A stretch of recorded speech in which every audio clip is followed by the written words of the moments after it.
19 বছর পর বাবার সমাধিতে শ্রদ্ধা নিবেদন করলেন বিএনপির ভারপ্রাপ্ত চেয়ারম্যান তারেক রহমান।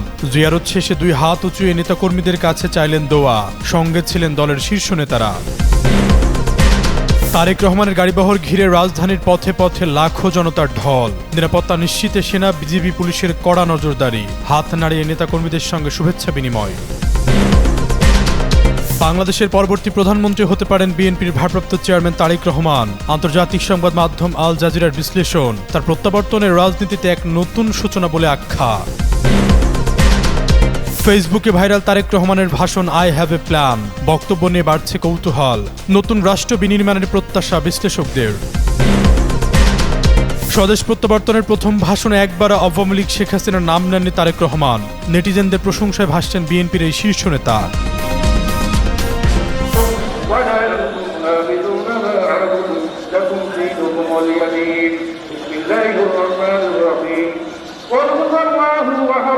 الله الصمد لم يلد ولم يولد ولم يكن له كفوا احد بسم الله الرحمن الرحيم قل هو الله احد الله الصمد لم يلد ولم يولد ولم يكن له كفوا احد بسم الله الرحمن الرحيم قل هو الله احد الله الصمد لم يلد ولم يولد। দীর্ঘ 17 বছর নির্বাসন শেষে দেশে ফিরেছেন বিএনপির ভারপ্রাপ্ত চেয়ারম্যান তারেক রহমান। বৃহস্পতিবার বেলা 11:40 দিকে তারেক রহমানকে বহনকারী বাংলাদেশ বিমানের ফ্লাইটটি হযরত শাহজালাল আন্তর্জাতিক বিমানবন্দরে অবতরণ করে। ইমিগ্রেশন প্রক্রিয়া সম্পন্ন করার পর বিমানবন্দরের ভিআইপি লাউঞ্জে তারেক রহমানকে স্বাগত জানান দলের মহাসচিব মির্জা ফখরুল ইসলাম আলমগীর সহ শীর্ষ নেতারা। এ সময় তার সঙ্গে ছিলেন স্ত্রী জুবাইদা রহমান, মেয়ে জাইমা রহমান এবং দেশে থাকা পরিবারের অন্য সদস্যরা। বিমানবন্দরের পরবর্তী সমাবেশে হাজার হাজার বিএনপি নেতাকর্মী ও সমর্থক তাকে উষ্ণ অভ্যর্থনা জানান। কঠোর নিরাপত্তার মধ্যে দেশের মাটিতে খালি পায়ে দাঁড়ানো তারেক রহমানের এই প্রত্যাবর্তনকে রাজনৈতিকভাবে তাৎপর্যপূর্ণ মনে করছেন বিশ্লেষকরা। তাই এলো ইনোভার, যেন আপনি লাইফে থাকেন রেডি প্রতিদিন।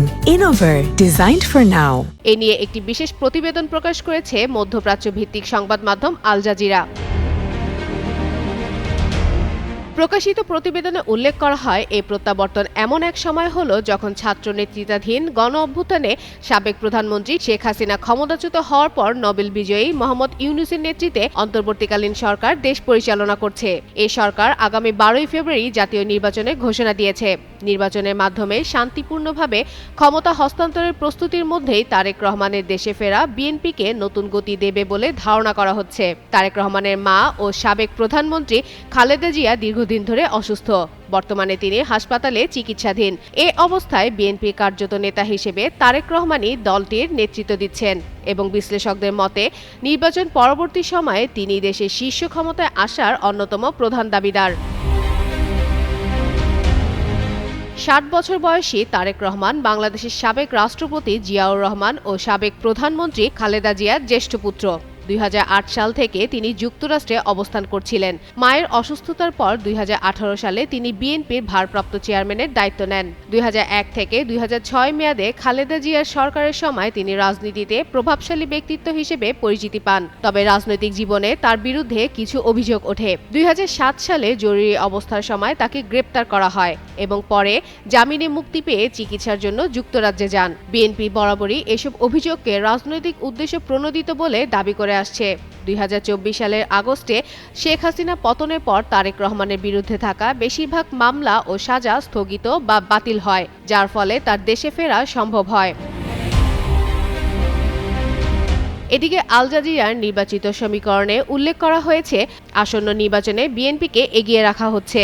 যুক্তরাষ্ট্রভিত্তিক জরিপ সংস্থা ইন্টারন্যাশনাল রিপাবলিকান ইনস্টিটিউটের ডিসেম্বরের জরিপ অনুযায়ী বিএনপি সমর্থন 30%, জামায়াতে ইসলামের 26% এবং ছাত্রদের নেতৃত্বে গঠিত ন্যাশনাল সিটিজেন পার্টির সমর্থন মাত্র 6%। আওয়ামী লীগ নির্বাচনে অংশ নিতে না পারায় রাজনৈতিক মাঠে বিএনপির জন্য পরিস্থিতি অনুকূল বলে মনে করছে পর্যবেক্ষকরা।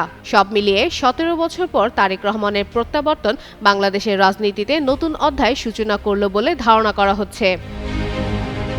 ফাতেমা ফাতেহজান, যুগান্তর নিউজ। দীর্ঘ 17 বছর পর স্বদেশ প্রত্যাবর্তনের গণসংবর্ধনা মঞ্চে ঐতিহাসিক ভাষণ দিলেন বিএনপির ভারপ্রাপ্ত চেয়ারম্যান তারেক রহমান। কিন্তু পুরো বক্তব্য জুড়ে একবারের জন্য উচ্চারণ করলেন না শেখ হাসিনা কিংবা আওয়ামী লীগের নাম। রাজনৈতিক অঙ্গনে এই বিষয়টি এখন নতুন আলোচনার জন্ম দিচ্ছে। মঞ্চে দাঁড়িয়ে তারেক রহমান কথা বলেছেন নারী পুরুষ শিশু কিশোর পাহাড় সমতল সব মানুষের অধিকার নিয়ে, কথা বলেছেন ধর্ম বর্ণ নির্বিশেষে ন্যায় বিচার ও নিরাপত্তার স্বপ্ন নিয়ে। তার ভাষণে স্থান পেয়েছে ১৯৭১ সালের মুক্তিযুদ্ধের শহীদ থেকে শুরু করে ৫ আগস্ট গণ অভ্যুত্থানে আত্মদানকারী এমনকি জুলাই আন্দোলনের অগ্রনায়ক শরীফ ওসমান হাদির নামও। এসেছে দেশ পুনর্গঠনের বিভিন্ন পরিকল্পনার কথা। কিন্তু সমালোচনা, তিরস্কার বা কারো প্রতি ব্যক্তিগত আক্রমণ ছিল না কোথাও। রাজনৈতিক বিশ্লেষকদের অনেকেই মনে করছেন এটি তারেক রহমানের রাজনৈতিক শিষ্টাচার ও সহনশীলতারই প্রকাশ। যে নেতার বক্তব্য একসময় সম্প্রচারে নিষেধাজ্ঞার মুখে পড়েছিল, সেই নেতা দীর্ঘ ১৭ বছর পর দেশে ফিরেই প্রতিপক্ষকে এড়িয়ে কথা বলেছেন মানুষের আশা, অধিকার ও ভবিষ্যৎ নিয়ে। ফলে সামাজিক যোগাযোগ মাধ্যমে বেশ প্রশংসায় ভাসছেন বিএনপির ভারপ্রাপ্ত চেয়ারম্যান তারেক রহমান। গণসংবর্ধনা মঞ্চে ঐতিহাসিক ভাষণে তারেক রহমান বলেন, বাংলাদেশের মানুষ কথা বলার অধিকার ফিরে পেতে চায়, গণতান্ত্রিক অধিকার ফিরে পেতে চায়, চায় যোগ্যতার ভিত্তিতে ন্যায্য প্রাপ্য। আহ্বান জানালেন সবাই মিলে দেশ গড়ার। দীর্ঘ নির্বাসন শেষে দেশে ফেরার প্রথম ভাষণ, আর সেখানে প্রতিপক্ষের নাম নয়, উঠে এসেছে মানুষের স্বপ্ন ও অধিকার আদায়ের পরিকল্পনার কথা। ওয়ালিউল হাসানাত, যুগান্তর নিউজ। দীর্ঘ ১৭ বছর পর দেশে ফিরেই গণসংবর্ধনা অনুষ্ঠানে যোগ দেন বিএনপির ভারপ্রাপ্ত চেয়ারম্যান তারেক রহমান। সেখানে দলের এই শীর্ষ নেতাকে স্বাগত জানাতে আসেন লাখ লাখ নেতাকর্মী। সারাদিনের কর্মসূচি শেষে রাতে গুলশানের ১৯৬ বাড়িতে ফিরেন তারেক রহমান। তবে এতদিন পর নেতাকে ভালোমতো দেখতে না পাওয়ার আক্ষেপ যেন রয়ে গেছে নেতাকর্মীদের মাঝে। তাই তো সকাল থেকেই তারেক রহমানের বাড়ির সামনে নেতাকর্মীদের উপস্থিতি ছিল চোখে পড়ার মতো।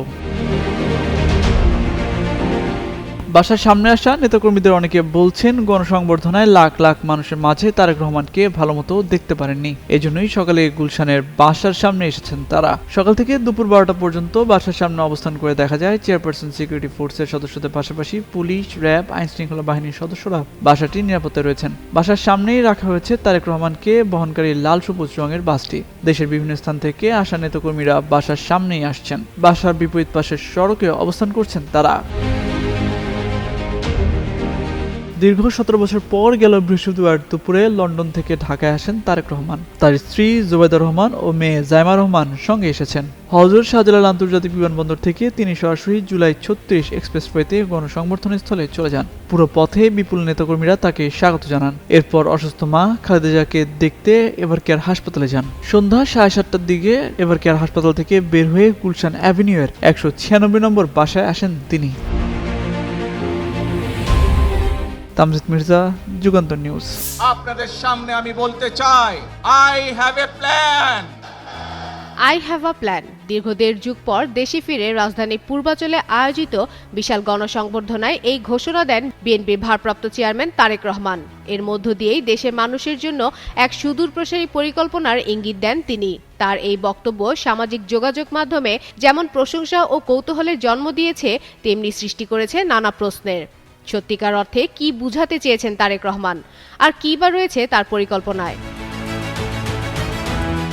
প্রায় ১৭ বছর পর দেশে পা রাখার পর রাজধানী পূর্বাঞ্চলে তারেক রহমান রাজনৈতিক কার্যক্রমে সক্রিয়ভাবে অংশ নিলেন। সেখানে বিভিন্ন সময়ের জাতীয় সমস্যা, জনগণের চাহিদা ও সমাধান নিয়ে কথা বলেন।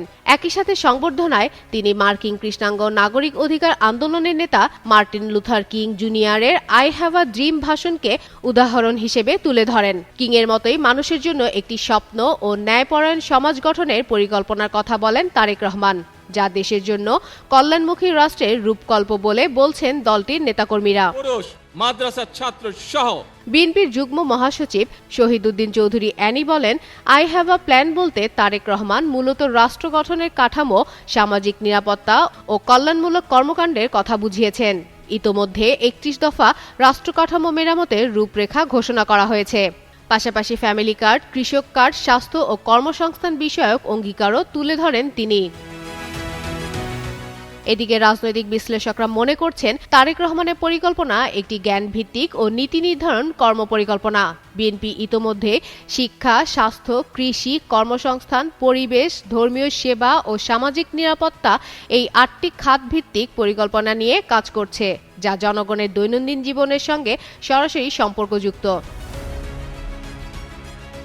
1963 সালে 28 আগস্ট ওয়াশিংটন ডিসিতে অনুষ্ঠিত এক বিশাল সমাবেশে মার্টিন লুথার কিং অহিংস আন্দোলনের মাধ্যমে মানুষের সম অধিকার প্রতিষ্ঠার পথে যেভাবে নেতৃত্ব দিয়েছিলেন, তারেক রহমানও তার আই হ্যাভ আ প্ল্যান এর মাধ্যমে দেশের জন্য কল্যাণমুখী, সমন্বিত ও সমৃদ্ধ রাষ্ট্রের রূপরেখা উপস্থাপন করেছেন। এই পরিকল্পনা কেবল রাজনৈতিক ঘোষণা নয়, এটি জনগণের জীবনে বাস্তব পরিবর্তনের প্রতিশ্রুতির এক প্রতিফলন। ফাতেমা ফাতেহ জান, যুগান্তর নিউজ।